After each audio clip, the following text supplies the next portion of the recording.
Tumeamka salama na tunaendelea vizuri kabisa, na tulipata nguvu zaidi mara baada ya kuona ile taarifa ya dabi na tarehe yake kupangwa kabisa kwamba ni Mei 11. Tukasema basi shughuli imemalizika, ndio tukawiwa kukutafuta ili ututhibitishie ni ya kwenu au wajanja wa mjini wamefanya ya kwao, Bwana Karim. Kwa kweli mji umechangamka sana.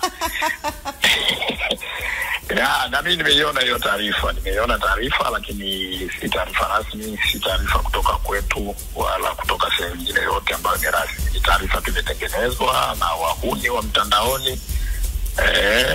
Na imepata mwitikio mkubwa, ama imesambaa zaidi, kwa sababu inawezekana watu wanasubiri kwa hamu hiyo taarifa. Kwa hiyo licha ya kwamba si taarifa sahihi, lakini kwetu sisi tunapata hiyo alert ya kwamba namna gani watu wanasubiri kujua huo mchezo utafanyika lini. Kwa hiyo kwa sasa hivi tuishie tu kuthibitisha kwamba hiyo taarifa ni ya uongo, imetengenezwa tu na watu ambao hawajulikani.